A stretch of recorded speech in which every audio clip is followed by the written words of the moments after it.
آ گئی، چونکہ حضور پر نبوت کی تکمیل ہو گئی اور ہدایت کا اتمام ہو گیا، اس کو اب حفاظت دی گئی ہے، اللہ نے حفاظت دی ہے۔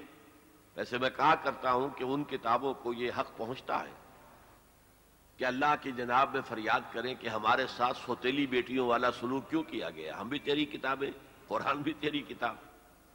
تو لیکن یہ کہ سبب یہی ہے کہ اللہ تعالیٰ نے، چونکہ وہ درمیانی درجے کی ہدایات تھیں، وہ کوئی مستقل ہمیشہ کے لیے ہدایت نہیں تھی، اس لیے انہیں پروٹیکشن نہیں دی۔ محمد قاسم صاحب کا سوال ہے کہ جو تاریخ اسلام کی آپ نے آج پیش کی، بدقسمتی سے ہماری نسل اس سے نابلد ہے، کسی کتاب کی نشاندہی فرمائیں جس سے یہ تاریخ پڑھنے ملے، یا کوئی آپ کا ویڈیو کیسٹ اس ضمن میں ہو تو بتلائیں۔ ویسے تو یہ آج ہی کی تقریر کا ویڈیو کیسٹ آپ کو مل جائے گا کچھ عرصے کے بعد جب ایڈٹ ہو جائے گا۔ ویسے میری کتاب ہے سابقہ اور موجودہ مسلمان امتوں کا ماضی، حال اور مستقبل، یہ کتاب ہے میری۔ اب مجھے نہیں معلوم یہاں اویلیبل ہوگی کہ نہیں ہوگی، اللہ عالم۔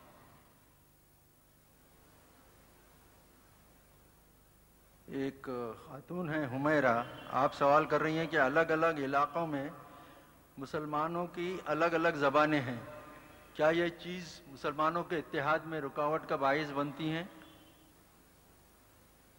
نہیں، قرآن مجید جو ہے اس کے تراجم اب تقریباً تمام زبانوں میں ہیں، اور حبل اللہ تو قرآن ہے، اور قرآن کی زبان جو ہے وہ لیونگ لینگویج ہے۔ آج بھی آپ کو معلوم ہے کہ اردو جو ہے یونائٹڈ نیشنز کی ان لینگویجز میں شامل نہیں ہے کہ جہاں اردو میں بھی ٹرانسلیشن ساتھ ساتھ ہو رہے ہوں، لیکن عربی کا ٹرانسلیشن تو ساتھ ساتھ ہوتا ہے۔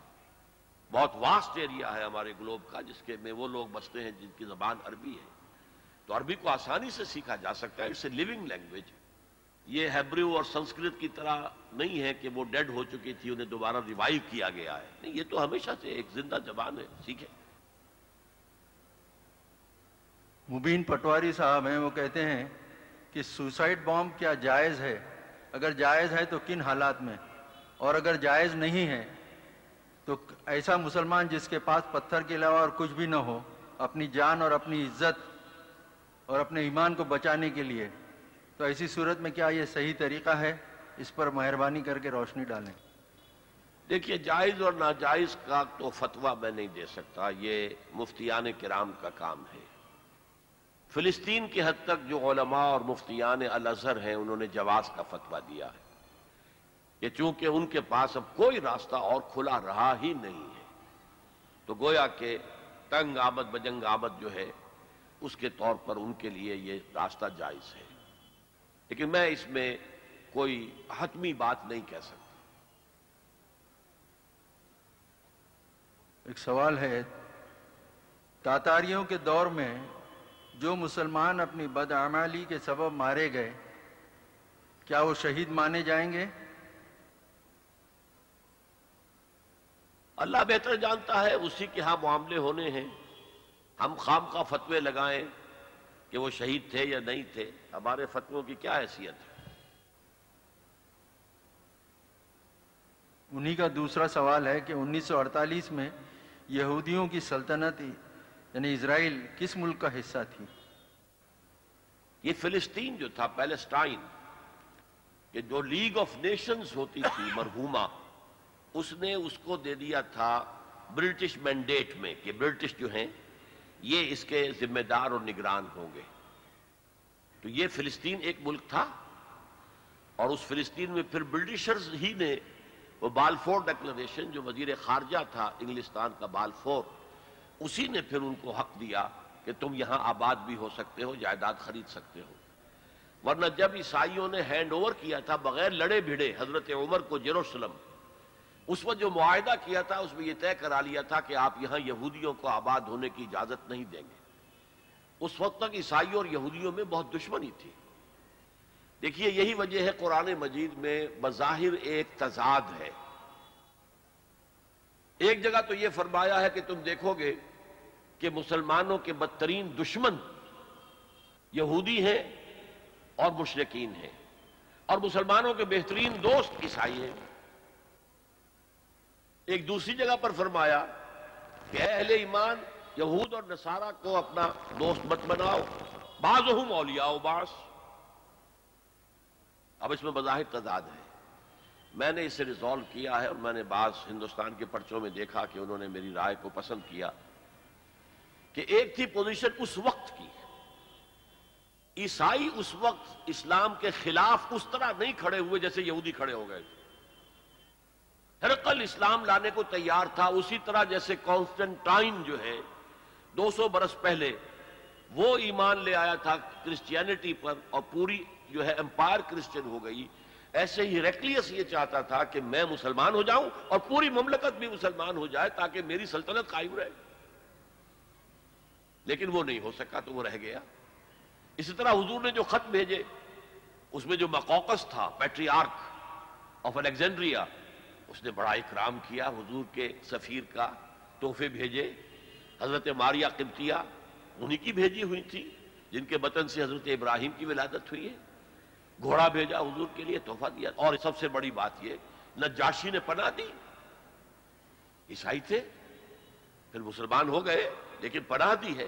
حضرت جعفر طیار نے جب وہاں پر سورہ مریم کی آیات پڑھ کر سنائی اس کے دربار میں، تو وہ جو ہے اس نے کہا کہ حضرت مسیح کی اصل حقیقت یہی ہے جو ان آیات میں بیان ہوئی ہے، اس سے ایک دن کا برابر بھی زیادہ نہیں ہے مسیح۔ تو عیسائی جو ہے وہ اقرب تھے، اقربہم مودۃ من الذین آمنوا الذین قالوا انا نصارى، مسلمانوں کے ساتھ محبت میں، مودت میں قریب ترین وہ ہیں جو اپنے آپ کو نصارہ کہتے ہیں۔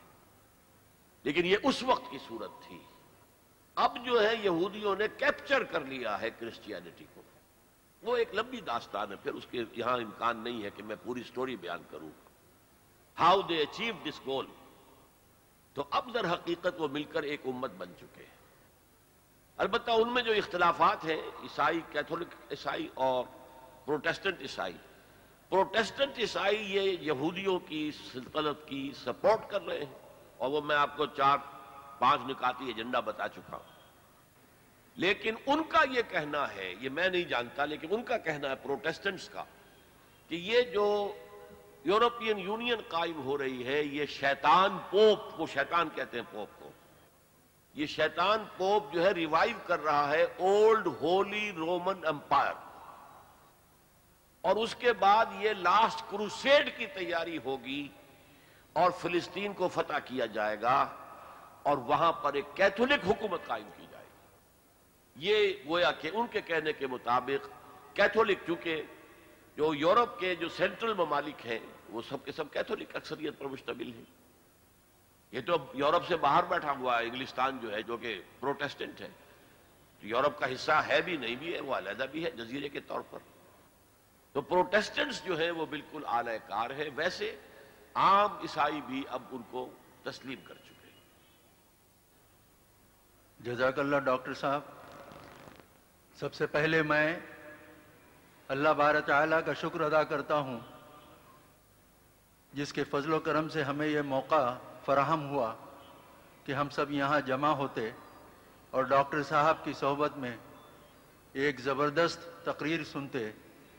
ساتھ ہی خواتین و حضرات، میں آپ تمام کا مشکور ہوں کہ آپ کی دلچسپی اور کثیر تعداد جو دن بدن بڑھتی جا رہی ہے، اللہ کرے کہ اس دینی دلچسپی کا زیادہ سے زیادہ اضافہ آپ لوگوں میں ہوتا رہے۔ اسی کے ساتھ آج کی اس نشست کا ختم ہونے کا اعلان کیا جاتا ہے۔ سبحانک و بحمدک لا الہ الا انت نستغفرک و نتوب الیک۔ جزاک اللہ۔